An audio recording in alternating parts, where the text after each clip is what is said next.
I'm severely Mame and welcome to my closet. Today I wanted to work on a little bit of a vintage repair project. I don't know if you're a vintage collector or not, but I have a lot of clothing, a lot of it from the 40s and 50s, and then a lot of it that I've made. One of my favorite vintage purses is in rough shape. Now this is a daily driver type. I carry this all the time.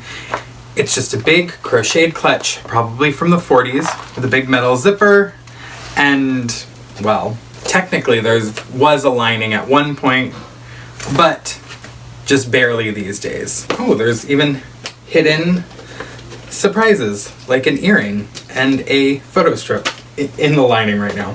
What I wanted to do was I wanted to take apart the inside of this purse and work on creating a new lining. So as you can tell, I guess my camera is kind of far and I don't have anyone to do close-ups right now. The cardboard is coming out and kind of falling apart. The lining is ripped. It is not in great shape. But the outside of the bag is doing pretty good. There's a little bit of wearing, but for the most part, this bag could have a good amount of life left in it, as long as I can fix up this lining.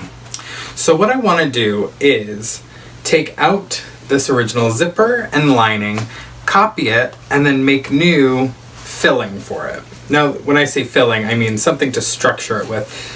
This is just filled with cardboard, so I actually might do the same thing just to give it structure and have it stand on its own. This bag is a favorite, so I just want to get it back to where I can carry it all the time without fearing that my things are going to fall out of it, because the zipper is hardly attached. I've accumulated some tools for working on this. First, pair of scissors, of course, a seam ripper, a soft measuring tape, and then I keep a notebook of all my projects so I can refer to it if I ever need to remake something or want to look back on how I did something or what the measurements of something are, and I keep them all in here. So I'm going to be using that to keep measurements of pieces. I also usually like to take photos of just how things originally were, so I can reference those when I'm not 100% sure maybe how to put something back together. So I'm going to take the seam ripper, and this zipper is already falling off in a couple places, so I'm just going to start there, and I am going to take it out. Now this zipper is in good shape and it's original 1940s metal zipper, so I am going to use this in the redo. There's nothing wrong with the zipper at all, which is nice because I like to keep things as original as I can, because I always hope that I won't be the last owner of things, though that has been the fate of a few vintage dresses and accessories.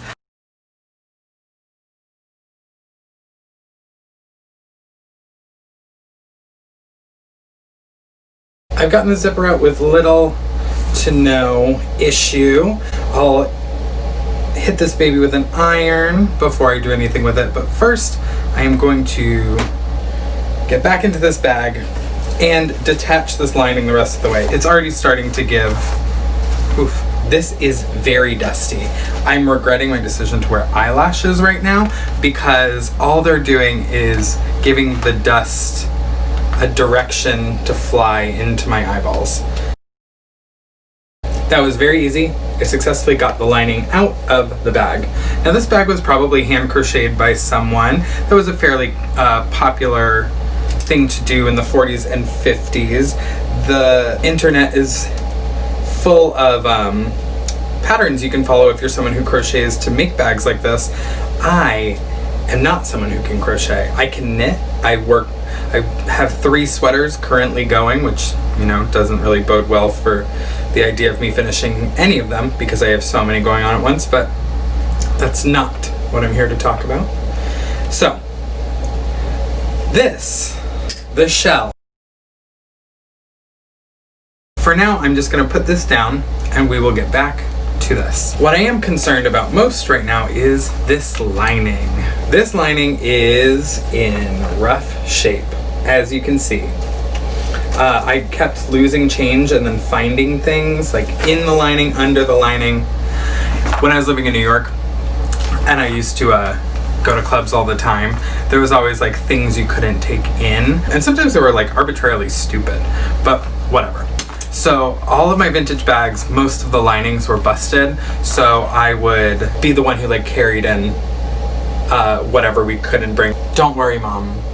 It sounds like I'm talking about drugs, but it's not drugs. Like, I always had a knife in mine because they would always take knives at the door, but I was like, I'm walking around in New York and taking the subway home at 4 in the morning. I'm walking around with a knife. So I'd open up the lining of my purse and I would hide it in there. So this one only had, you know, an earring. Oh, there's a rhinestone has fallen out now too, and a photo strip. The main reason why I'm taking this very sad lining apart is because I want to get measurements for making a new one. This fabric is, I don't know if it's all the way to say it's dry rotted, but it's pretty close. It also just might be the cardboard that's dry rotted and dusting everywhere.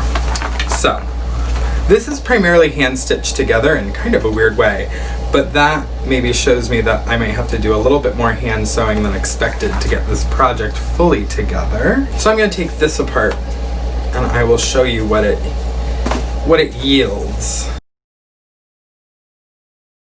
Okay, this is probably a me thing, but the lining of this purse is truly, truly disgusting.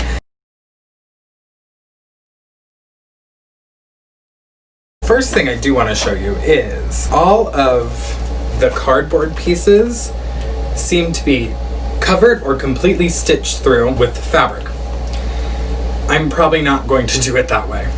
This seems both complicated and kind of dumb at the same time. So the cardboard pieces were covered in the fabric front and back and then sewn together by hand into the shape. I think I can come up with a more effective way to do this, but I'm not gonna lie to you and say that I'm sure of that. I'm gonna take these side and bottom pieces apart. I wore way too nice of clothing. I did not anticipate how dirty this was gonna be. I should have gone full like ventilator, dust apron to protect my beautiful shirt by Spidora Vintage inspired out of San Francisco. And then I made a wool gabardine skirt that I'm wearing, and my turban is from Teal Paper Box. I just got it in the mail today. I'm very excited. I bought it pretty much just to match this shirt, and then I also am knitting a sweater now to match it too. I'm having a yellow moment. I've taken all these pieces apart. It's truly disgusting. I don't know how to salvage this so I can show you what exactly is happening here. All these pieces are a little bit destroyed too, like the cardboard is all bent up on the inside. So measurements are gonna be kind of an iffy game, but luckily I can get the main measurements off the side panels. And this one side panel is the most together of any of them. So I'm gonna open up my little notebook, starting off a new page. 1940s Crochet purse revamp. So first I'm going to get the measurements for all of the lining pieces. I always like to draw out kind of what exactly I'm going to need. So that quick, and then I'm gonna take all the measurements and figure out what size all of these need to be and write it down. 8 inches looks good here. And then corner to corner there is reading as 13. So I might actually, this is on the outside and there's a corner seam, so I think that 12.5 is good. So the width here is coming in at 2 inches. So I'm gonna want these by 2 inches. So what I'm gonna want to cut out is 2 8 by 12.5 inch rectangles, 2 8 by 2 inch rectangles, and 1 12.5 by 2 inch rectangles out of cardboard. That's gonna be fairly easy. And then after that, I will figure out exactly how I wanna do this lining. Since I have to have it be in 2 pieces to cover the outside of the cardboard and the inside of the bag, well, the inside of the bag can be any color. Obviously the outside should be in black so it does not show through on this, but also a little bit of a color showing through wouldn't be a terrible idea. It'd be kind of a little exciting. So I think I'm in a good place there. with what I need to do, because that cardboard is gonna maybe be a little annoying to cut, but I'm just gonna take it right out of the recycling and cut the shapes that I need. Now, while I'm talking about cutting, I should talk about figuring out the lining. So for the lining, I'm gonna do 2 pieces of fabric to sandwich the cardboard in between.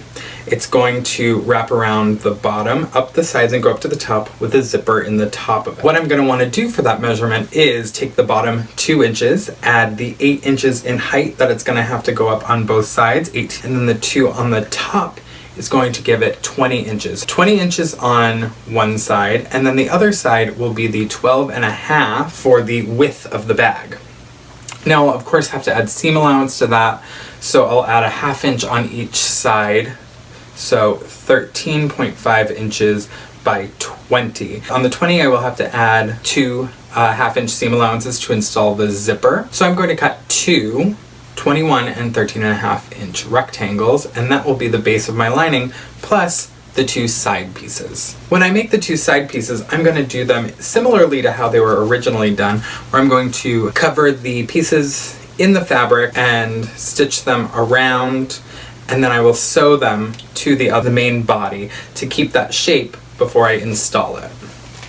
So this project is going to be a little bit involved, but I don't think extremely complicated. But the next thing I have to do is really cut out all of my supplies for this project. Now that I've got the planning all figured out and what I need to cut out for this project, I figured I would make this video in 2 parts: the planning and the construction.